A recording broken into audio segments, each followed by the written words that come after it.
Deus está preocupado muito mais com o que sai da nossa boca. As nossas orações, elas estavam representadas no incenso. Lembra disso? O incenso aromático. Pode ver que o incenso fala de sacrifício de Cristo e com perfumes para ser como cheiro agradável diante do Senhor. Isso que fala o incenso. E o incenso saía do altar de ouro, porque o altar fala da nossa alma, o interior do homem. Essa é a preocupação. Vestes. Você vai ver principalmente no Apocalipse. Capítulo 19 fala que as obras, a igreja, ela está vestida, ela está em cavalos atrás de Cristo e diz que ela está vestida com linho fino, branco, puro e resplandecente, linho fino. E diz que as vestes são as obras dos santos. E ela foi dada a se ataviar para o casamento. São as obras de justiça dos santos. Deus está preocupado com esse tipo de vestimenta, com esse tipo de perfume. Eu colocar um perfume bom faz parte da vaidade, mas é uma vaidade maligna? Não é. Claro que muitas pessoas vão usar isso para o mal, assim como vão usar as vestes para o mal. Mas Deus quer que o homem se vista e que o homem fique cheiroso. A mulher, principalmente. Vaidade. Isso tudo é vaidade. Se você não reconhecer o Senhor nesses caminhos, nessas coisas, aí, como diz Salomão, tudo é vaidade. Você entendeu que tem coisas relacionadas à vaidade que não são coisas ruins? Elas podem se tornar ruins. Uma prostituta se veste bem, toma banho, fica cheirosa para ir para a vaidade dela. Prostituição. Está morta. E sai caçando homens. E os homens a mesma coisa.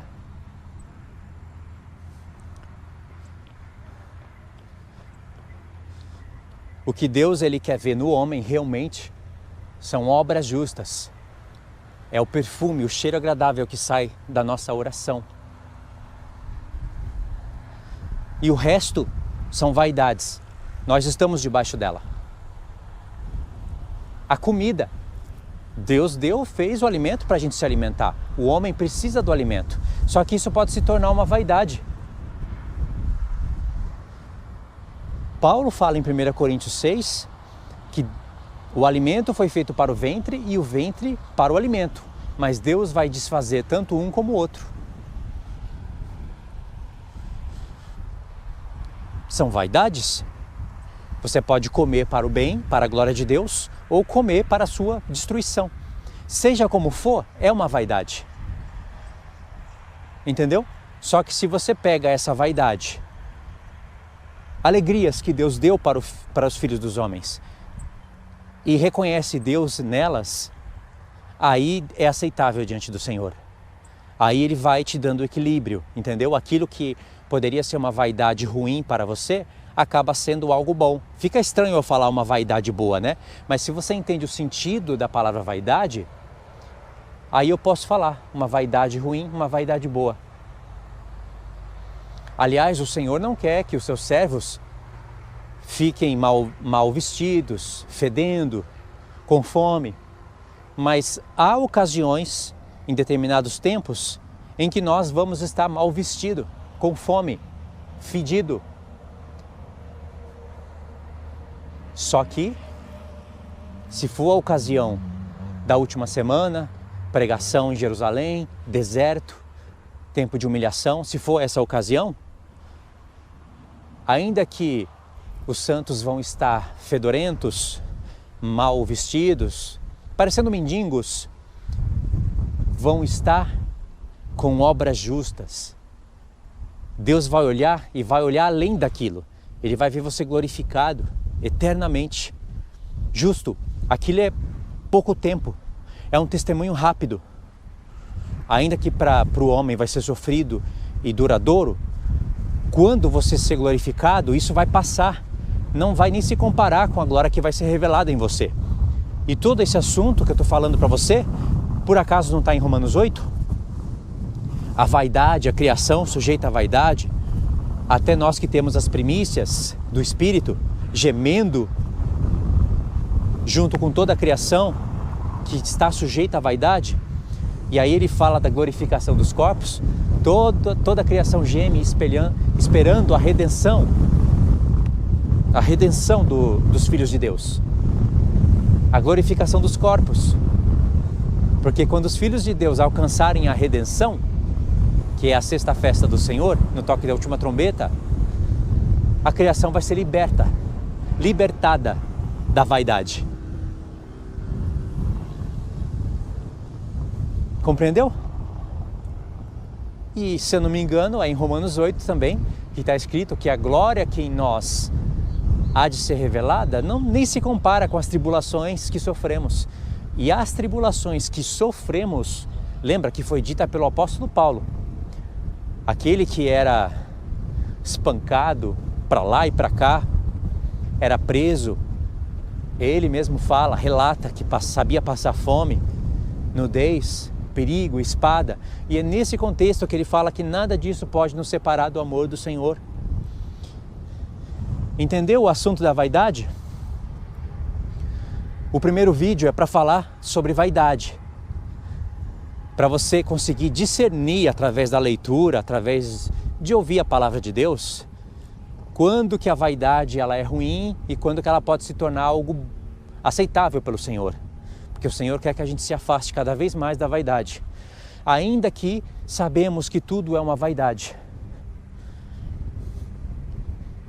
E correr atrás do vento, essa é uma outra frase chave no livro, né?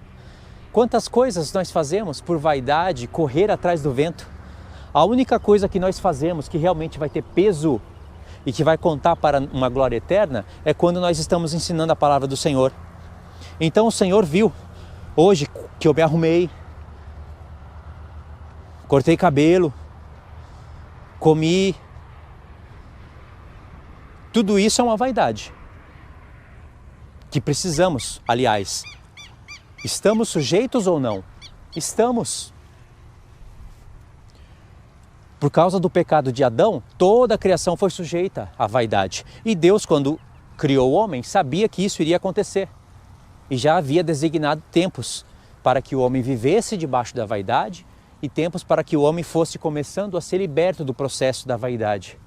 De tempos em tempos, Deus vai dando esse testemunho. Principalmente o tempo da nova aliança, que é o tempo mesmo da gente ser libertado dessa vaidade.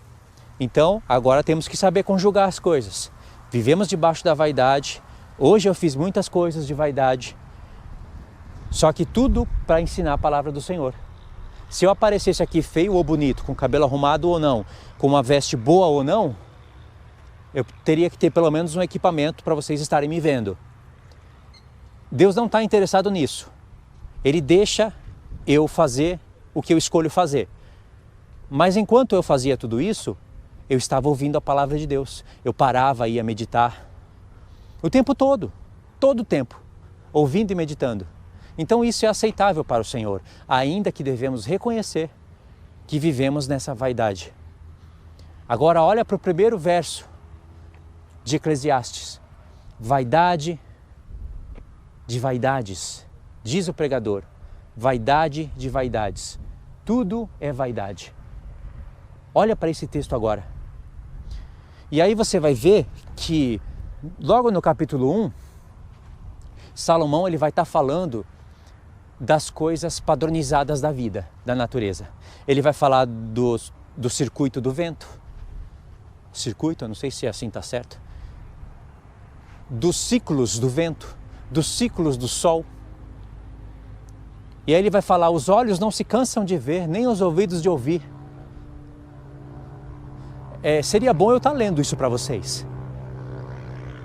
Mas, será que eu vou ler? Vou aproveitar aqui os recursos da tecnologia e dá para eu me filmar e ler ao mesmo tempo, andando.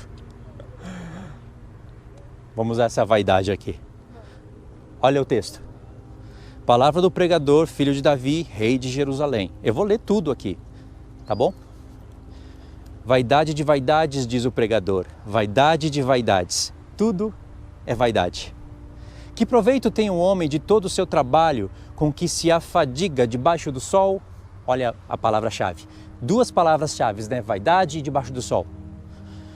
Geração vai e geração vem, mas a terra permanece para sempre. Levanta-se o sol e põe-se o sol e volta ao seu lugar onde nasce de novo. Ele está descrevendo um tempo da vida dele em que ele não enxergava mais nada além dos olhos natural, além da vaidade. Presta atenção nisso daqui. Se você não olhar isso pelo prisma que eu estou passando, você vai pensar que a palavra de Deus se contradiz. Olha só. O vento vai para o sul, faz o seu giro para o norte, volve-se e revolve-se na sua carreira e torna-se aos seus circuitos. Falou do vento, né? Agora, presta atenção que ele vai falar dos rios. Deixa eu fazer a troca aqui, vai ficar melhor. Falou do sol, né? Falou do sol, falou dos ventos. E agora vai falar dos rios. Todos os rios correm para o mar, e o mar não se enche. Ao lugar para onde correm os rios, para lá tornam eles a correr. Todas as coisas são canseiras tais que ninguém as pode exprimir. Os olhos não fartam de ver, nem se enchem os ouvidos de ouvir.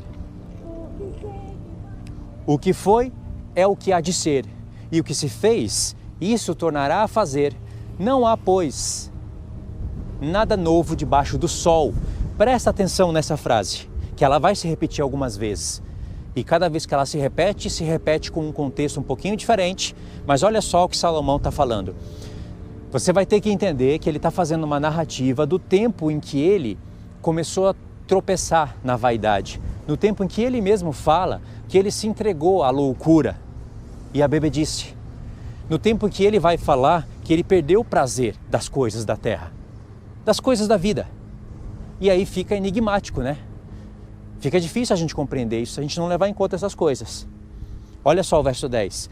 Há alguma coisa de que se possa dizer, vê, isto é novo?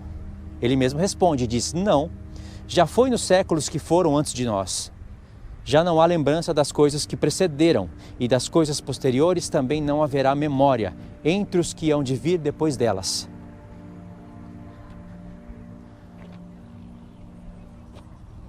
Agora presta atenção. Ele está descrevendo aqui esse tempo que eu estou falando para vocês. E mesmo que Salomão não estivesse descrevendo esse tempo, que ele não tivesse pecado e se desviado do Senhor, tivesse se perdido, ele não teria as profecias de Isaías para conjugar as coisas. Veja que no começo do livro ele começa a falar do sol, e a gente sabe que se fala do sol tem que considerar a lua e as estrelas, e no final do livro ele vai terminar falando do sol, da lua e das estrelas. Só que em nenhum desses momentos, seja no seu momento de loucura ou no seu momento de sabedoria, ele vai conseguir entender o que Deus deu para o profeta Isaías, para o profeta Joel. Ele não vai conseguir entender, porque não tinha profecias para isso. Ele não tinha escritura para isso e Deus não quis revelar isso para ele. Vou ver se eu explico melhor. No começo do livro, ele está falando do sol, do ciclo das coisas, mas ele está falando de um momento de vaidade dele. Do momento em que ele não consegue ver as coisas espirituais. E o contexto que vai te ajudar a ver isso. Você não pode olhar para isso daqui e falar, isso daqui é a palavra final de Deus, porque não é. E no final do livro ele vai estar falando do sol, da lua e das estrelas, mas agora ele vai mostrar a parte que ele foi restaurado, que ele estava perdido e se achou, que ele estava morto e reviveu. Coisas que são difíceis de se entender nos capítulos 2, 3 e 4, vão ser explicadas nos capítulos 5, 6, 7, principalmente os capítulos finais. O capítulo 12, então, é a prova de tudo isso que eu estou falando. Entendeu? Porque Salomão está falando aqui, não há nada novo debaixo do sol. E tudo o que há de ser já foi. E ninguém pode dizer, olha, isso é novo, porque já foi. Tudo bem, ele está falando de algo do tempo dele. E principalmente de um tempo onde ele não está tão espiritual. Mas Deus levanta o profeta Isaías, pela primeira vez, alguém fala que o sol iria se escurecer, a lua se tornar em sangue e as estrelas do céu iriam cair sobre a terra. E Deus fala no contexto, eis que faço coisa nova debaixo do sol. E não é só isso. Nesses contextos de Isaías que aparecem em Isaías 34, assim Deus vai revelando progressivamente. Em Isaías 34, acho que em Isaías 24, na verdade Isaías 13, Deus já fala dos poderes do céu sendo abalado, quando ele vai falar da queda da Babilônia. E depois de Isaías 24 ele repete, em Isaías 34 volta a aparecer. Só que lá para Isaías, eu não sei se é 50 ou 60, agora são vários textos que eu não me lembro, mas nesses eu acertei. Isaías 13, 24 e 34 fala dos poderes do céu sendo abalados.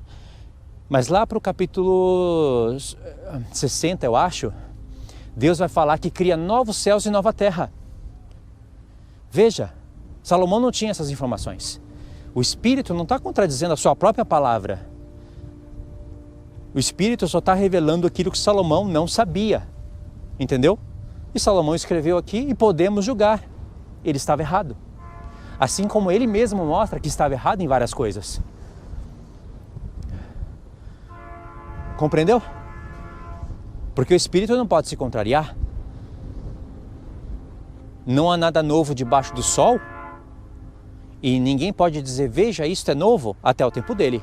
Porque hoje nós podemos dizer, antes de Deus fazer novos céus e nova terra, antes mesmo disso, ele vai fazer coisa nova. Ele vai fazer os poderes do céu serem abalados, isso nunca aconteceu. Entendeu? Vai nos dar um novo nome. Nova Jerusalém. Olha quantas coisas novas debaixo do céu. E várias coisas que não aconteceram debaixo do sol, ainda antes de Deus fazer novos céus e nova terra, tem que acontecer. Por exemplo, o profeta Joel, se você vai ler Joel, logo no capítulo 1, o Espírito Santo faz uma pergunta-chave. Ele diz, aconteceu isso nos dias dos vossos dias ou nos dias dos vossos pais? Não aconteceu. Lê o contexto. Você vai ver que o Espírito Santo vai profetizar catástrofes na terra que tem a ver diretamente com o Apocalipse, com o toque das trombetas, tem a ver com o Apocalipse 11, todas aquelas coisas que nós já estudamos. E não aconteceu ainda.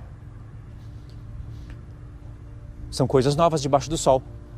Vê, hoje eu estou falando para vocês, vê, podemos dizer que há algo novo debaixo do sol? Podemos. Tudo isso que eu estou falando vai ser algo novo debaixo do sol. Entendeu? E nada disso aconteceu antes. Eu sei que ficou escrito para a gente assim, que tudo o que há de ser já foi antes. Isso na perspectiva de Salomão, no seu tempo de vaidade, na característica de loucura, porque tem o seu tempo de vaidade, que não é a característica de loucura, é a característica de alguém que está vivendo debaixo daquilo que Deus pôs. Vaidade para todos. Parece complicado, não é o que eu estou falando? Mas a Escritura não pode se contradizer.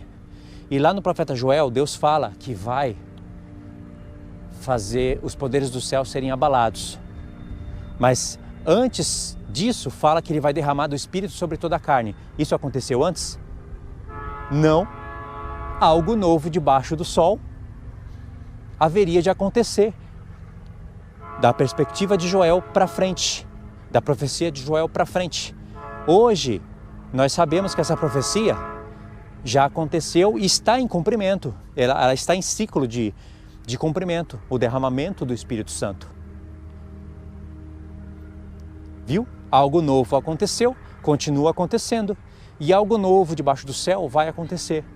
A terra vai ser abalada com trombetas. Os poderes do céu serão abalados. Entendeu? Salomão não tinha essas informações. E tem mais coisas para meditar. Tem muito mais. Seria bom ler todos os textos, mas não dá para ler todos os textos.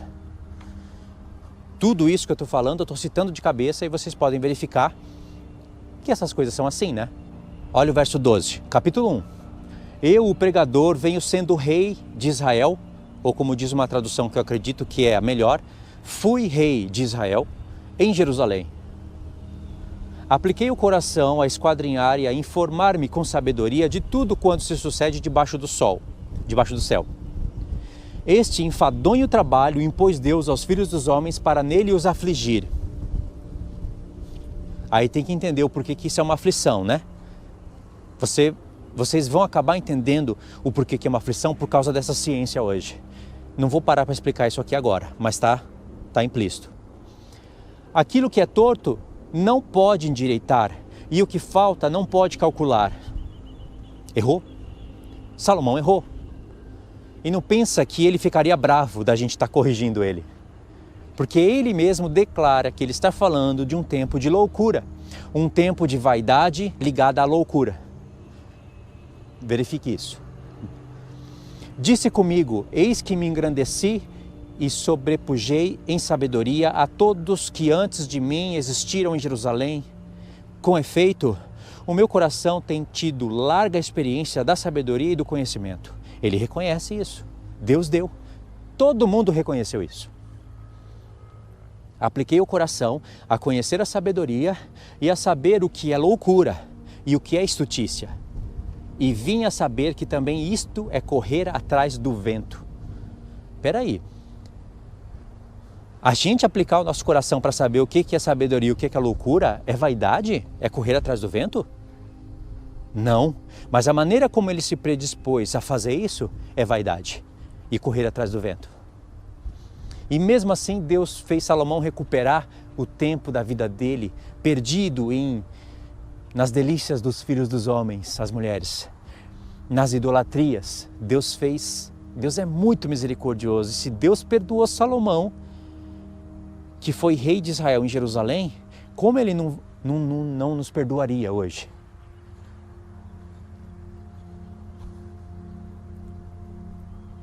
Verso 18.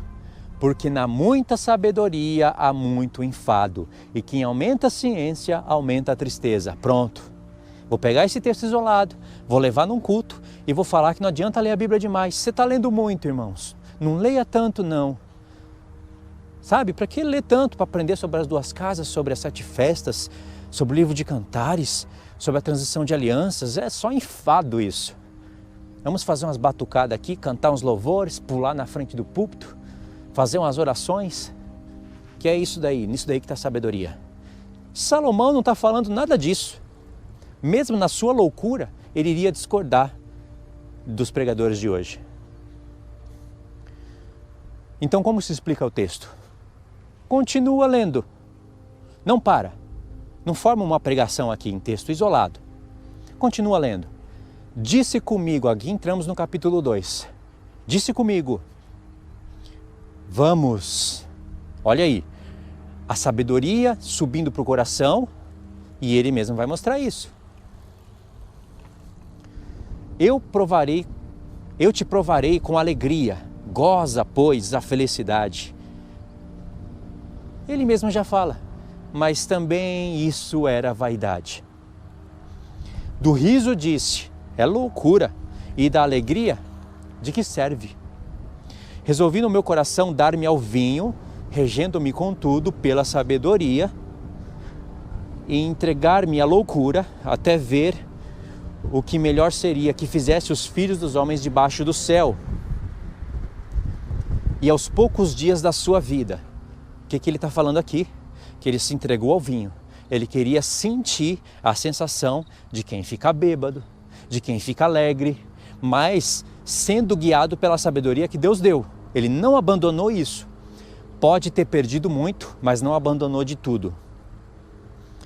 Irmãos, eu vou estar lendo e parando. Depois vocês façam a leitura sem pausa, porque você precisa dessas duas perspectivas. Conhecer o texto na íntegra, fazer a leitura sem pausa e depois fazer as análises. Então, eu não vou ler tudo e depois voltar. O vídeo já está enorme. Então, eu vou ler pausadamente explicando. Tá bom? Então, resolvi no meu coração dar-me ao vinho, regendo-me com tudo pela sabedoria e entregar-me à loucura até ver o que seria que fizesse de melhor os filhos dos homens debaixo do céu durante os poucos dias da sua vida. Você precisa de fazer isso? Sentir na pele e se entregar a essas coisas para entender sobre a loucura e a vaidade? O que é sabedoria e o que é tolice? Você não precisa disso. Mas ele fez.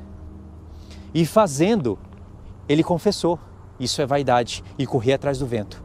Porque ele sabia que não, no final das contas, quando caiu a ficha, ele entendeu que não precisava disso. Verso 3, resolvi no meu coração, já li, né? Verso 4, empreendi grandes obras. Olha aqui agora ele vai dar o contexto de toda a sua vida e falar coisas difíceis de se entender que vão ser explicadas imediatamente e vocês vão verificando que tudo que eu comecei a falar lá no final do vídeo está sendo explicado aqui. Empreendi grandes obras, edifiquei para mim casas, plantei para mim vinhas, fiz jardins e pomares para mim, e nestes plantei árvores frutíferas de toda a espécie. Fiz para mim açudes para regar, para com eles regar bosques, em que se reverdeciam as árvores.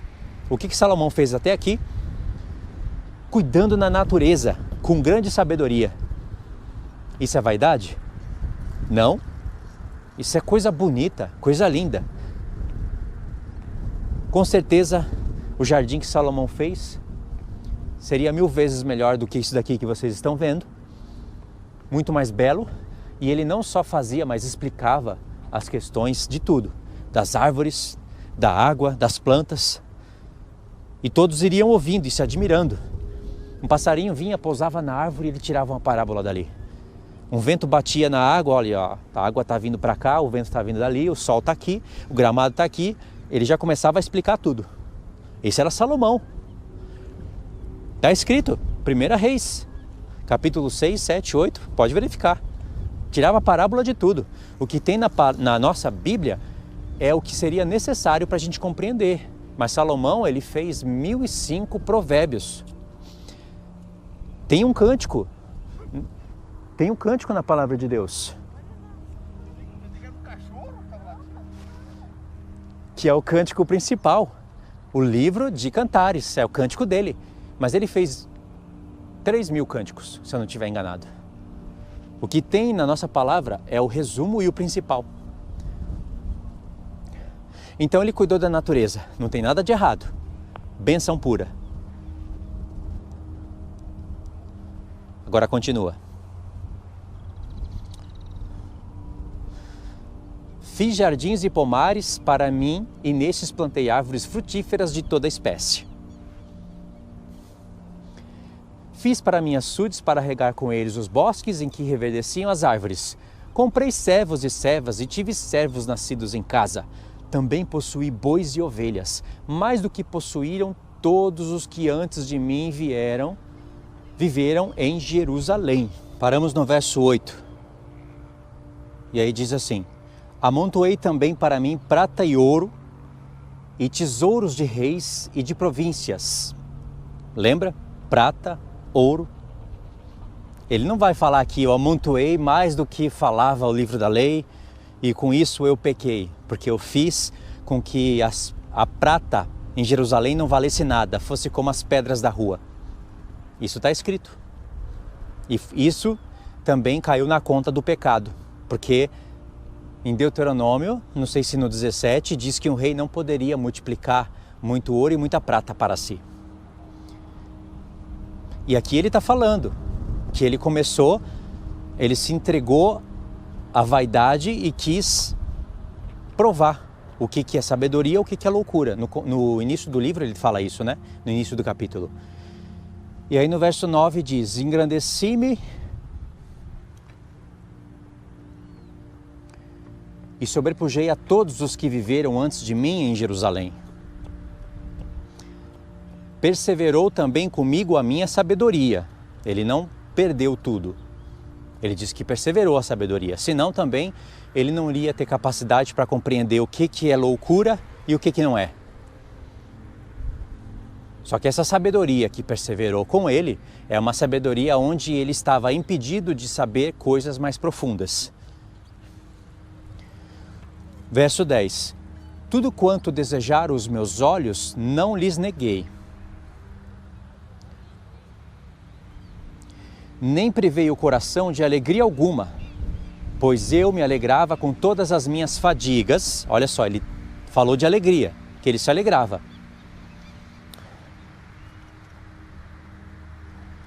Pois eu me alegrava com todas as minhas fadigas, e isso era a recompensa de todas elas. Veja que aqui ele realmente declarou que ele não negou nada aos olhos dele. Tudo que o coração dele desejou, ele fez. Não é? Antes de começar a ler, vamos dar um pulo em Eclesiastes, capítulo 11. Deixa eu procurar o texto aqui. Eclesiastes 11, a partir do verso 9, diz assim: Alegra-te, jovem, na tua juventude, e recreia-se o teu coração nos dias da tua mocidade. Lembra daquelas 4 partes? Nos dias, daquelas 4 frases? Os dias da minha vaidade, os dias da tua vaidade, os dias da tua mocidade e os dias da velhice, que são coisas que vai vir no capítulo 12, onde ele vai finalizar o livro. Aí diz: alegra-te, jovem, na tua juventude, recreia-se o teu coração nos dias da tua mocidade, anda pelos caminhos que satisfazem o teu coração. Que satisfazem o teu coração e agradam os teus olhos. Ou seja, faz tudo o que o teu coração quer, o que os teus olhos te agradam, faz. Sabe, porém, que de todas essas coisas Deus te pedirá contas. Afasta, pois, do teu coração o desgosto e remove da tua carne a dor, porque a juventude e a primavera da vida são vaidade. Ele descobriu isso daqui com muita dor e aflições na carne. Por isso que perseverou com ele a sabedoria. Se não perseverasse, ele não iria saber disso. Mas ele não precisaria passar toda essa angústia para poder escrever esse texto. Nem tudo você precisa viver para ter experiência. O apóstolo Paulo não viveu tudo aquilo que ele escreveu. Tá certo que quando você vive, você adquire mais experiência. Mas Paulo não viveu todas aquelas questões que ele escreveu. Então vê como fecha com o capítulo 2? Agora lá no capítulo 2, ele está falando disso. No verso 10, né? Tudo quanto desejaram os meus olhos, não lhes neguei, nem privei o coração de alegria alguma. Isso não foi bom para ele, olha só. Pois eu me alegrava com todas as minhas fadigas, e isso era a recompensa de todas elas. Enquanto ele não negava nada que os olhos dele desejavam, e isso inclui riquezas e mulheres, e tudo que o coração dele queria, ele se alegrava. Mas olha o fim dessas coisas. Considerei todas as obras que fizeram as minhas mãos, como também o trabalho que eu, com fadigas, havia feito. E eis que tudo era vaidade e correr atrás do vento. E nenhum proveito havia debaixo do sol. Olha o que aconteceu, o que acontece quando alguém não coloca limites ao desejo dos olhos e do coração, mesmo com muita sabedoria de Deus.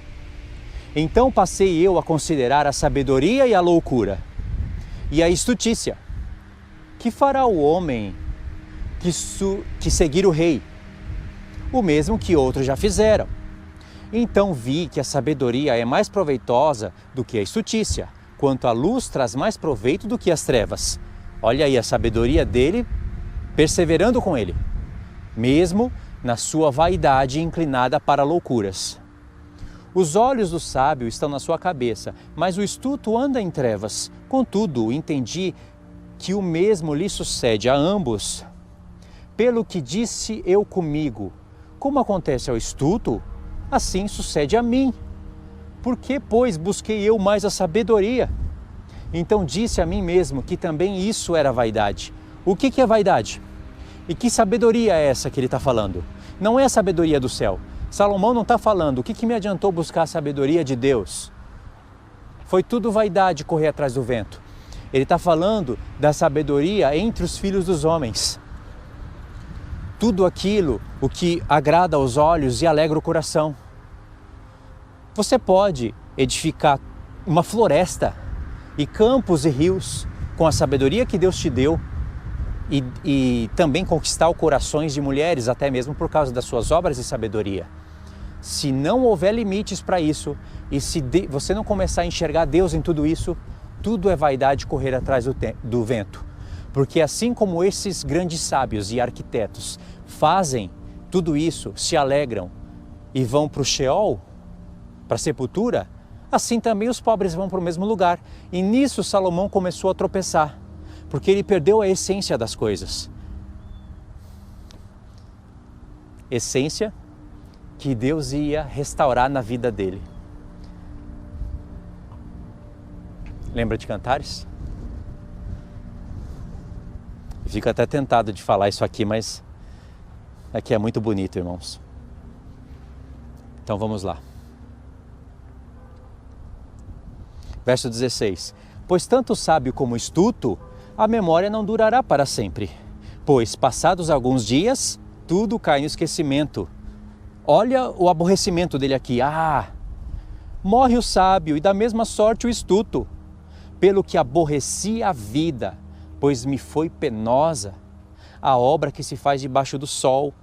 Sim, tudo é vaidade e correr atrás do vento. Veja que o que ele está falando que é vaidade e correr atrás do vento é o caminho que ele percorreu aqui. E, entendeu? O caminho que Deus iria mostrar para ele, que é o caminho do amor, nossa, e aqui dá até arrepio, é excelente. Paulo não falou, eu vos mostrarei um caminho mais excelente? Apesar de tudo que ele falou em 1 Coríntios 12, sobre a edificação do corpo de Cristo e começou a falar dos membros do corpo com aquela sabedoria, ele espalhou isso daí nas cartas dele, né? Falou um pouco em 1 Coríntios 12, um pouco em Efésios 4. 1 Coríntios 12 e Efésios 4, acho que em Colossenses 2, ele começa a falar dos membros do corpo do homem, representando os membros do corpo de Cristo e como um membro trabalha a favor do outro. Olha para o braço.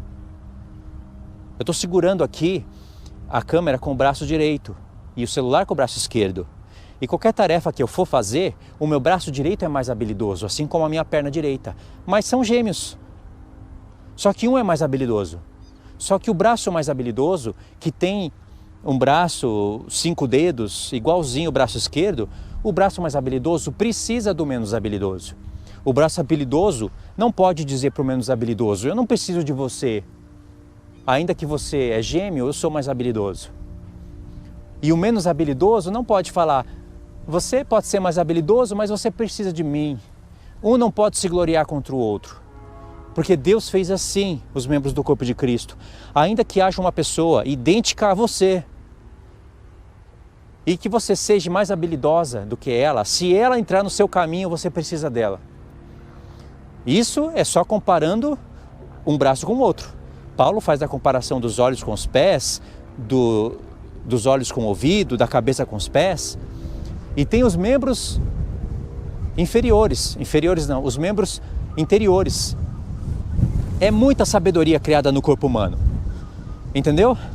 Então Paulo fala, eu vos mostrarei um caminho mais excelente, e mostrou o caminho do amor. E o caminho do amor ele descobriu em Cantares, aonde Salomão no futuro acaba descobrindo o caminho do amor.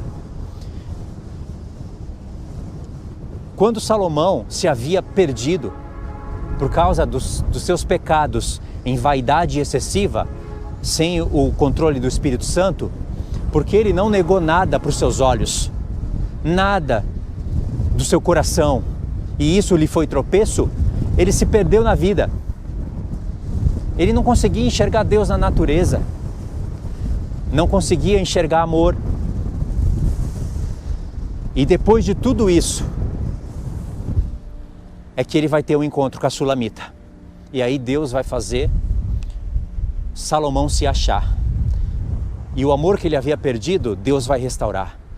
De maneira que agora, aonde ele olhasse, ele iria enxergar o amor da sua vida. E eu sei disso, eu posso provar isso pela Escritura. Não vou contextualizar isso agora, mas foi um momento oportuno para falar. E isso é muito bonito. Um homem que havia perdido as esperanças, e ele aqui mesmo fala, um homem que havia perdido o amor por Deus, não completamente, um homem que havia perdido tudo, precisava de algo para se encontrar, e esse algo é uma mulher. No livro de Cantares, com uma análise mais profunda, você vai descobrir que Salomão era muito mais velho do que ela. Você vai saber como ele era, as características do corpo dele, fisicamente, a aparência dele, como ele era e como ela era, e como ele era bem mais velho do que ela, e como esse amor, essa história de amor de Cantares, foi vivenciada após toda a sua ruína. Talvez não após a quebra do reino, mas após ele vivenciar isso. Existem textos chaves que são sinais do Espírito, mensagem secreta, que a gente identifica isso. Porque a gente sabe, Salomita. Salomita. Cara, acabei com a mensagem agora. É a junção de Salomão com a Sulamita. Salomita, tá bom? A gente sabe que Salomão e a Sulamita têm uma história de amor e que ela é figura da igreja. O tempo todo você consegue ver isso. Não só por causa da linguagem de amor, mas porque Salomão começa a falar que os cabelos dela são como rebanhos, os dentes são como rebanhos, e depois os peitos são como duas fileiras de povos, que vocês sabem que são as duas casas de Israel. E ele começa a ver, ele não começa a ver, ele não entende isso, mas o Espírito começa a fazer ele recuperar a visão dele de sabedoria e de amor em tudo. Claro que Salomão não sabia que aquelas coisas representavam o corpo de Cristo, que ele estava descrevendo através do corpo dela e ela através do corpo dele, a história de Cristo da igreja. Eles não sabiam disso, não tinha como saber. Mas Deus usou Salomão.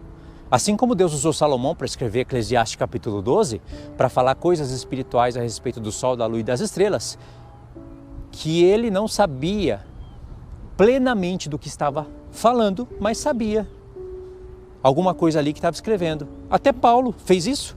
Imagine, Paulo na Nova Aliança escreveu coisas que sabia e que entendia, mas Deus inspirou ele a escrever coisas que Paulo não sabia. Nós sabemos hoje por causa do tempo, não porque somos mais sábios que Paulo.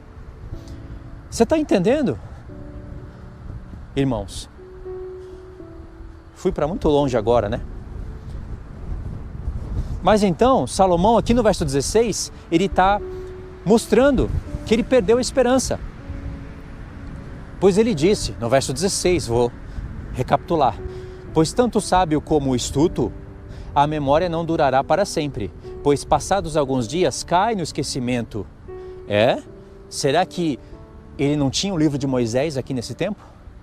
O próprio livro da Torá que ele deveria estar olhando, por acaso a memória de Moisés caiu no esquecimento?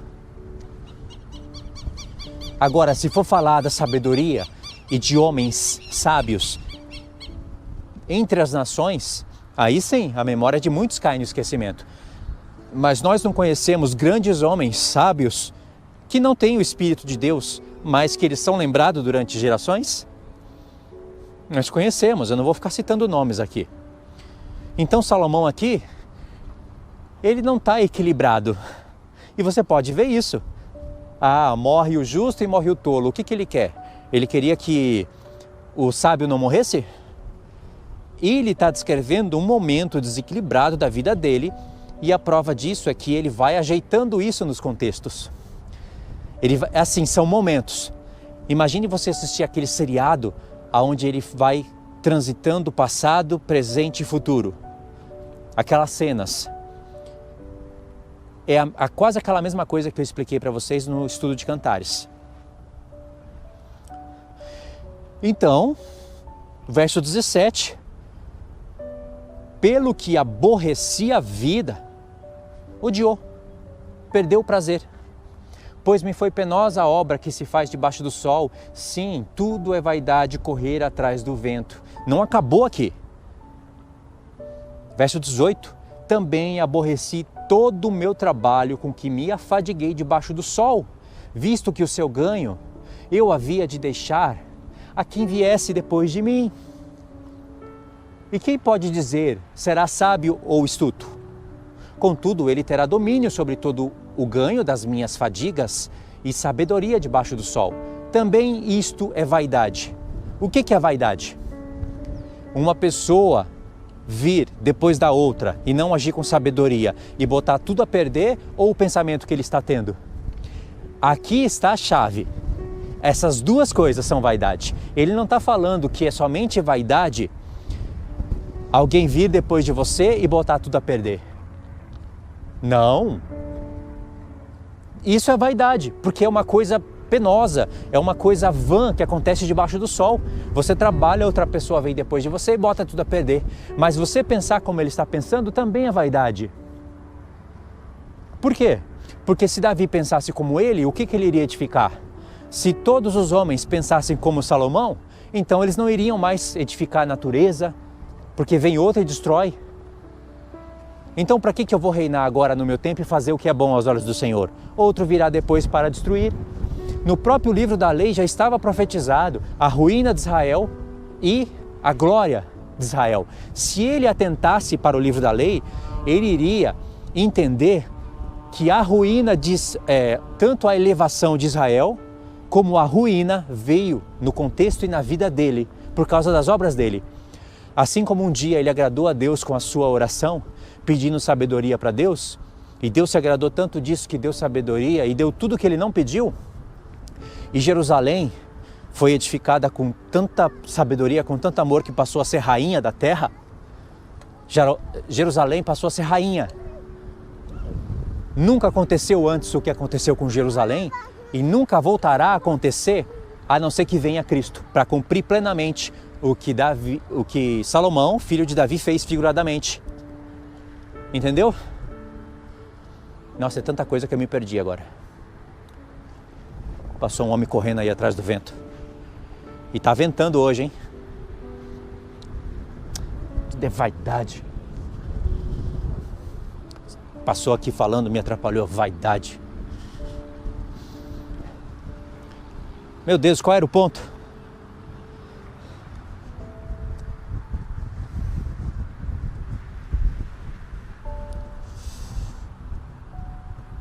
Sim, lembrei. Se Salomão meditasse no livro da lei, ele iria entender que tanto a elevação e a glória de Jerusalém como a sua queda veio por ele. Tá vendo como é preciso conhecer? Então ele não pode pensar assim: outro vai vir depois de mim, vai derrubar tudo, então eu não vou fazer nada. Na verdade, ele se aborreceu com tudo que ele fez e com todo o trabalho dele, incluindo a natureza, a dança e tudo mais, a delícia dos filhos dos homens, que é o amor com as mulheres, porque ele não negou nada que os olhos dele quis, e tudo que o coração dele quis, ele fez. E Deus deu larga para ele, larga sabedoria, amplitude, está tudo diante dele. Aí Paulo vem e fala: tudo me é lícito, mas nem tudo me convém. Compara a vida de Paulo com Salomão, que você vai ver quantas grandezas. E tem como comparar mesmo, porque Paulo usa muitos textos de Salomão, com muito mais sabedoria do que Salomão. Paulo não cometeu metade dos pecados que Salomão cometeu, mas Paulo não tinha nem a metade da metade dos bens que Salomão tinha. Tanto um como o outro serão rei, de Israel em Jerusalém. E aí Salomão está indignado, aborreceu a vida e aborreceu tudo que ele fez. Como o homem edifica a natureza, edifica lagos e traz para sua casa danças, músicas, alegria e se aborrece da vida, se não for os seus próprios pecados. Verso 20. Então me empenhei, olha que texto difícil de compreender, porque esse vídeo fica de exemplo, que você precisa de 2 traduções. Pode ser que você não tenha o aplicativo de transliteração de palavra, de grego, hebraico, e é bom ter, se você puder ter, é melhor. Mas se você não tiver, pelo menos 2 versões para você comparar uma com a outra. Olha só. Então, depois que ele falou tudo isso, então me empenhei porque o coração se desesperasse de todo o trabalho, se desesperasse de todo o trabalho com que me afadigara debaixo do sol. Não dá para entender nada que esse texto está falando. Você precisa recorrer a um outro texto. Aqui o desesperasse, eu achava que era ficar desesperado, mas não é, é desesperançado. A palavra no hebraico aqui é esperança. Em uma outra tradução, de fato confirma, na verdade o que confirma é o hebraico, mas uma outra tradução confirma que o que eu estou falando é certo. Uma outra tradução diz, pelo que eu me empenhei a me desesperançar, a perder a esperança de tudo que eu fiz. Aí depois que você tem o texto correto, aí vem a interpretação. Qual é a interpretação? Porque o texto correto é, então eu me desesperancei, eu me empenhei, me esforcei, a palavra no hebraico é rodear, ficar dando voltas assim, para que o meu coração perdesse a esperança de todo o meu trabalho. Essa é a tradução correta. Agora, qual é a interpretação? Que ele fez isso de maneira consciente ou que a ficha caiu? Assim, já que ele aborreceu a vida e tudo mais, ele via que outro iria vir depois dele e destruir tudo que ele fez, aí ele disse no coração, eu vou me empenhar então a perder a esperança de tudo. Ou, de repente, ele percebeu que tudo que ele estava fazendo a conclusão foi que ele perdesse a esperança de todo o seu trabalho. Eu acredito que essa é a interpretação mais conexa, não é? Aí o verso 21 ele continua a explicar. Porque há homem cujo trabalho é feito com sabedoria, ciência e destreza. Contudo, deixará o seu ganho como porção a quem por ele não se esforçou. Também isto é vaidade e grande mal. Toda vez que essa expressão aparecer, se pergunte, o que é vaidade e grande mal? Uma pessoa como ele, aplicar toda a sabedoria, entendimento, ele foi diligente na obra dele. Salomão, sabedoria de Deus, olha o que ele fez. Nenhum outro homem fez o que ele fez. Ele aplicar tudo isso para depois vir outro e derrubar, isso é vaidade ou vaidade? O outro vir e derrubar, ou vaidade é pensar como ele está pensando? As duas coisas. Porque se você se empenha num trabalho, se esforça, vem outro e derruba, isso é uma vaidade debaixo do céu, debaixo do sol. É algo vã, entendeu? Mas se você faz para Deus, não é vão. Ficou um testemunho no tempo dele. Deus não registrou, ele deveria parar para pensar nisso. Entendeu? Vaidade foi o que ele pensou também. Não importa se outro vai vir depois de você e anular o que você fez. Está registrado no céu e no livro. E se Salomão parasse para pensar, ele iria perceber que quem destruiu o que ele mesmo fez foi ele. Não era o que ia vir após ele. É ele mesmo que causou a queda de Jerusalém. Óbvio que cada um vai responder pelos seus pecados. Mas quem iniciou a ruína do tabernáculo de Davi? Foi ele. Porque se ele estivesse reto diante do Senhor, nenhum homem iria pecar. Se pecasse, iria ser punido, mas o reino não iria ser dividido. Olha a cortina que Deus está nos abrindo para compreender coisas que nós não compreendíamos. Então, você consegue entender. Eu escuto agora e leio, eu escuto e consigo compreender, e quando eu compreendo, meu coração se alegra. Meu coração se alegra em explicar isso daqui para vocês. Ainda mais quando eu trouxer a resolução de tudo. Olha, verso 22.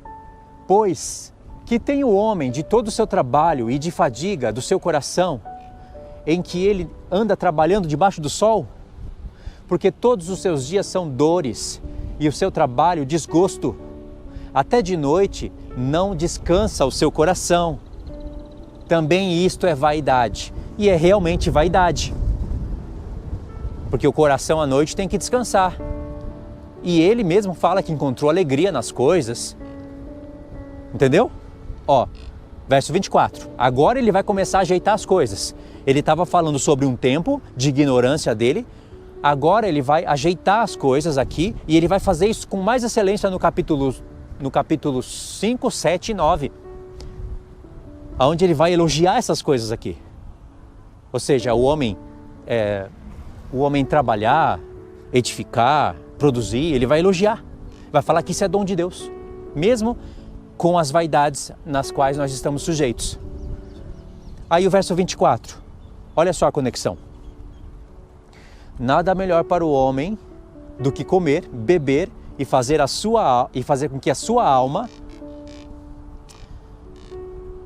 goze o bem do seu trabalho.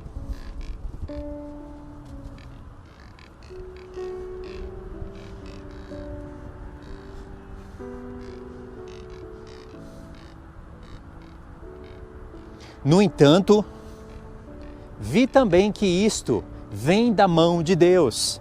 Olha aqui, ele consertou. Ele falou, tudo o que eu fiz e que vivi vem da mão de Deus. Mas ele caiu em vaidade. Agora, o Espírito não ia explicar tudo aqui, usar ele para explicar tudo. Senão, aonde estariam os enigmas, os mistérios, os tesouros de Deus para serem caçados, desvendados? Aonde estaria a pregação? Se bem que o Senhor dá sinais aqui para a gente, né? Em vários momentos do livro. Verso 25. Pois, separado deste, quem pode comer?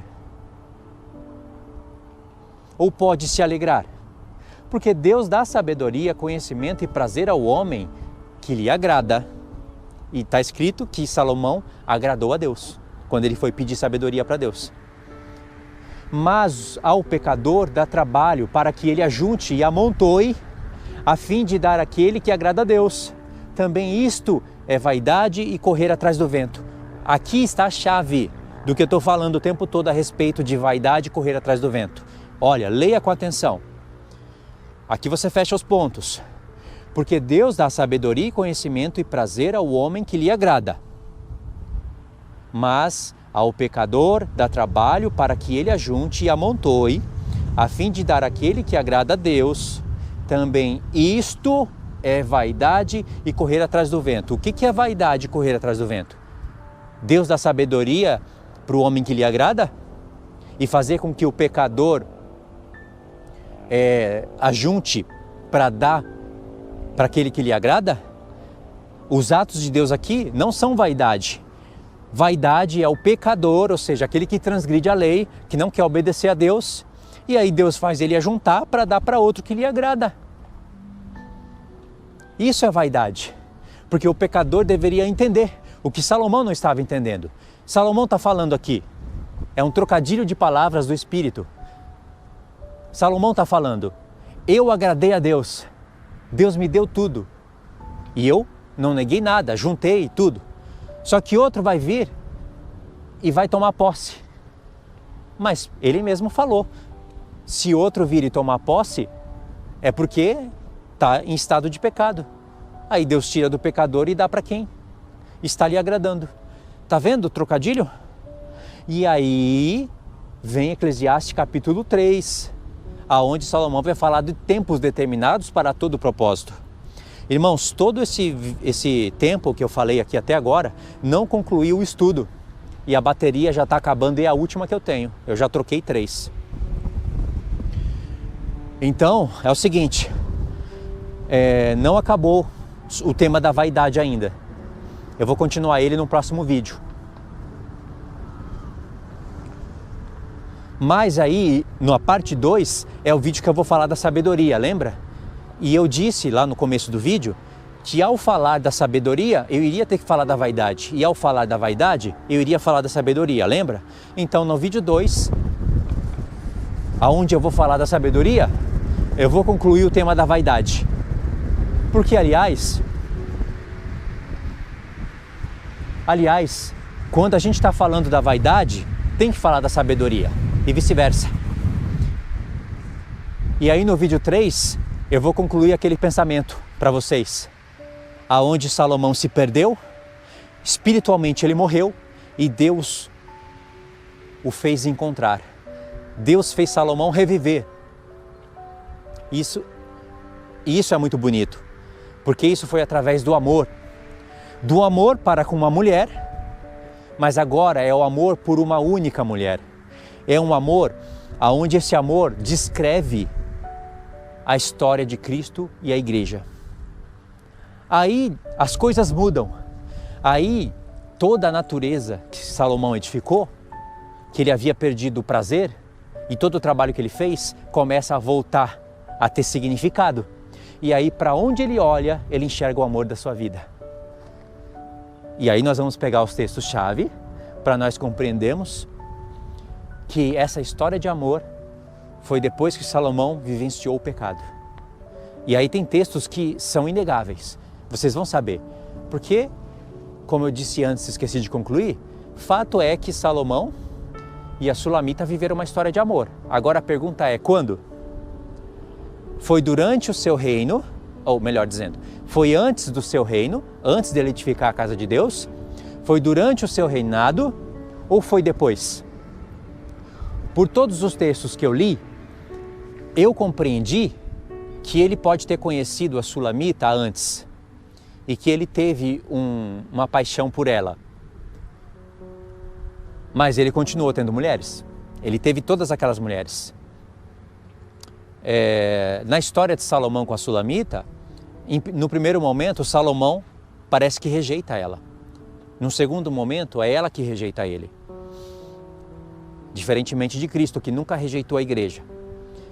Mas é certeza que aquela história de amor, que virou um cântico lá no livro de Cantares, foi vivenciada após ele ter tido todas aquelas mulheres. Após ele ter cometido esses deslizes aqui. De maneira que depois que você concluir tudo, você talvez chegue na mesma conclusão que eu chego agora. Eu achava que Eclesiastes foi o último livro de Salomão. Mas agora eu acho que Cantares foi o último livro. Eclesiastes foi o livro intermediário. Quando Salomão estava escrevendo Eclesiastes, ele ainda não havia encontrado a Sulamita como o amor da sua vida. Eu não sei se ele já conheceu ela antes ou não, isso eu não sei dizer, mas o que eu sei dizer, e que posso provar pela Escritura, é que ele não havia encontrado ela, porque ele declara no capítulo 7, e tem que ser lido e explicado com mais exatidão. Posso falar aqui com as minhas palavras. Ele fala que ele começou a calcular uma coisa com a outra a fim de buscar um juízo. E ele fala, eu estava buscando a sabedoria, ela porém estava longe de mim. Capítulos finais vão explicando as complexidades dos primeiros capítulos. Eu estava buscando a sabedoria, contudo ela estava longe de mim. Então eu comecei a calcular coisas com coisas, me lembra até o texto de Paulo, né? Que ele comparava coisas espirituais com coisas espirituais ensinadas pelo Espírito para ensinar a igreja. Ele fala isso para os coríntios. E aí Salomão fala, comecei a calcular coisas com coisas, entendi que a sabedoria estava longe de mim, mas então eu falei, vou buscar entender o juízo. E a palavra juízo no hebraico é cálculo. Ele começou a calcular para fechar a conta. E ele fala, a conta que ainda não consegui fechar até hoje. E aí ele fala, e isso achei. Achei que entre 1000 homens, achei só um como eu esperava. Mas entre todas as mulheres, não achei nenhuma como eu esperava. E aí me abriu a mente. Ainda mais do contexto, né, que eu não posso falar aqui agora, porque a qualquer momento acaba a bateria. Eu quero acabar o vídeo concluído. Então, entre 1000 homens, 1000, ele achou só um como ele esperava. Acredito que é uma referência ao próprio pai dele, que ele faz um elogio ao pai dele.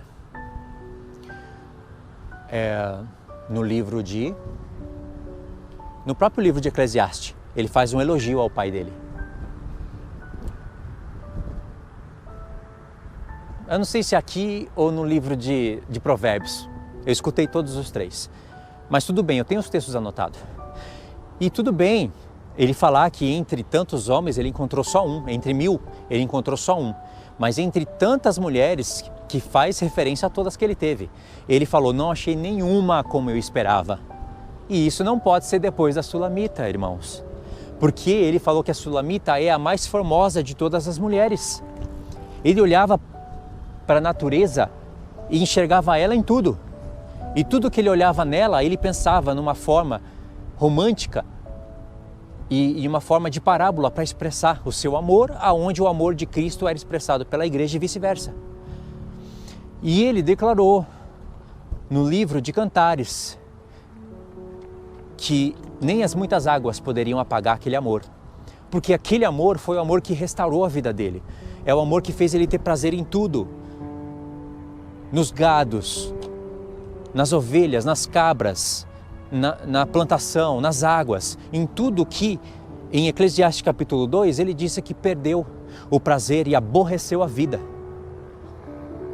Isso é muito lindo, né? Isso é muito bonito. Tá, mas precisa dos textos, né? Eu só citei, falei que ia citar aqui de maneira resumida. Tá em Eclesiastes capítulo 7. Então, eu sei disso.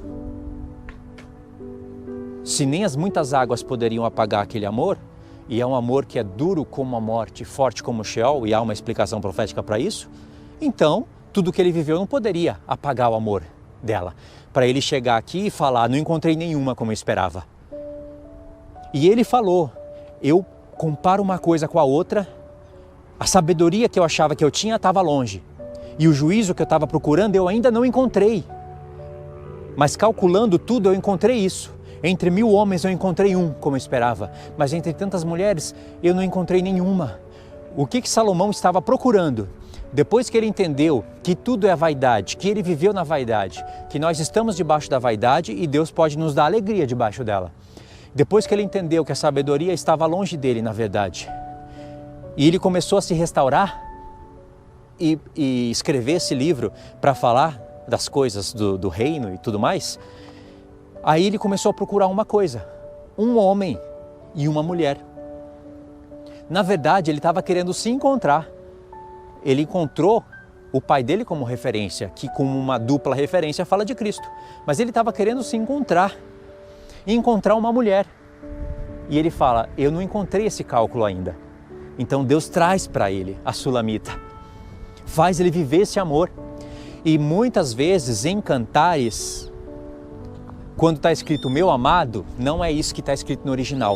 Tem a expressão meu amado, mas muitas vezes ela está falando meu tio, aí colocaram meu amado, porque sei lá, acharam que meu tio ia ficar estranho. Mas ele fala minha irmã, minha querida.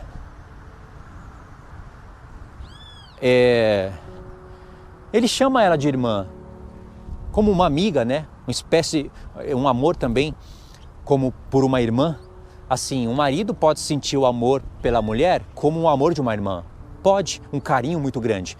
Mas um irmão e uma irmã não pode sentir um amor um pelo outro como de um marido. Isso não pode, mas ao contrário pode. E ele fala, minha irmã, e ela fala, meu amado, e muitas vezes ela fala, meu tio. Sabe por quê? Porque Salomão já era velho.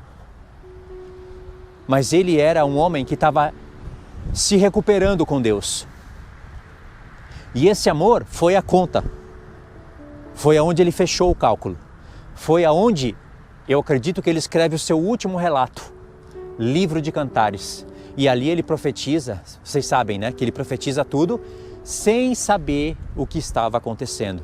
Imagine quando Salomão ressuscitar e olhar para trás e ver o que Deus estava fazendo com ele e como Deus, com a sua grande misericórdia, conseguiu restaurar a vida de quem cometeu tantos pecados como Salomão.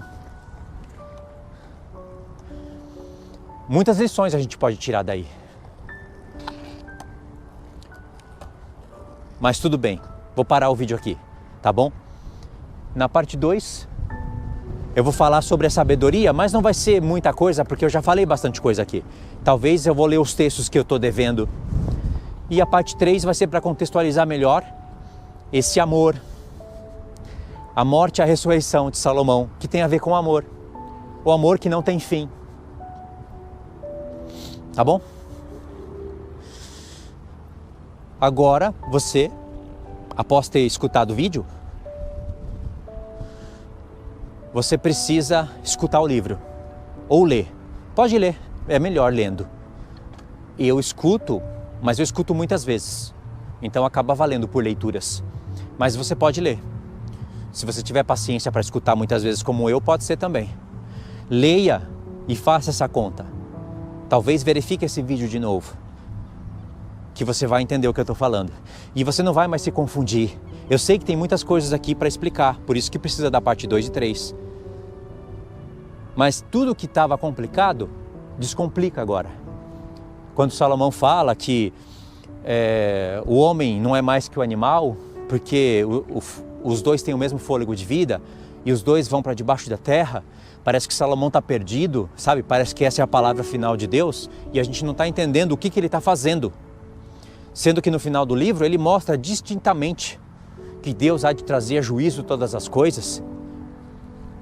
Nem precisa chegar no final do livro. Nos capítulos 7, 8, 9, você já vê ele ali em sã consciência, falando coisas coerentes, conexas com tudo. Mesmo que não compreendendo tudo, como eu disse, né? Ele falou sobre o sol, sobre a luz, sobre as estrelas, e ele não compreendeu que Deus haveria de fazer isso literalmente, de fazer coisas novas debaixo do céu, debaixo do sol, e literais mesmo. Ele faz uma aplicação espiritual com o sol, a lua e as estrelas e a vida do homem no final do livro, que é uma parte profética e linda. Mas ele não sabia que literalmente iria acontecer, os poderes do céu sendo abalados. Então eu estou devendo essas explicações para vocês entenderem que no final do livro você começa a compreender coisas difíceis do início do livro. Assim como em Cantares tem muitas frases que se repetem. Em Cantares não tem várias frases que se repetem? Conjuro-vos, ó filhas de Jerusalém, que não desperteis, não acordeis e nem desperteis o amor antes que este o queira. Isso aparece 3, 4 vezes. Filhas de Jerusalém, filhas de Sião e várias outras expressões que aparecem várias vezes. Você tem que buscar essas conexões e no livro de Eclesiastes também aparece isso várias vezes. Debaixo do céu, debaixo do sol, vaidade, sabedoria, loucura. Você tem que entender os momentos, se é sabedoria de Deus ou se é sabedoria de homem. Tudo isto é vaidade, correr atrás do vento. O que é? Qual o pensamento? O dele ou o ato? Entendeu? Tudo isso tem que ser discernido. Nós podemos fazer uma análise muito mais completa do que o próprio Salomão fez sobre a sua própria vida. E essa é uma frase-chave do vídeo. Vou repetir. Nós podemos fazer uma análise muito mais perfeita da vida de Salomão do que ele fez na sua própria vida. Porque nós temos a vida dele registrada, a sua própria reflexão sobre a sua própria vida, e temos todos os outros profetas que profetizaram coisas grandes e ocultas que Salomão não conhecia. E aí em Jeremias capítulo 33, verso 3, Deus fala para Jeremias clamar a ele, que Deus iria anunciar para Jeremias coisas grandes e ocultas que ele ainda não conhecia. E no contexto, Deus vai falar das duas casas de Israel, das promessas que ele vai cumprir as duas casas de Israel, que ele prometeu e vai cumprir. E tudo isso fala para nós hoje, coisas grandes e ocultas que o próprio Salomão não sabia. Entendeu? Então é isso, irmãos. Obrigado por ter assistido o vídeo até aqui. Deixa os comentários, peço para você compartilhar. Veja a playlist desse tema no meu comentário fixo. E a gente continua, tá? Falta o vídeo 2 e o vídeo 3. Fiquem na paz. Deus abençoe.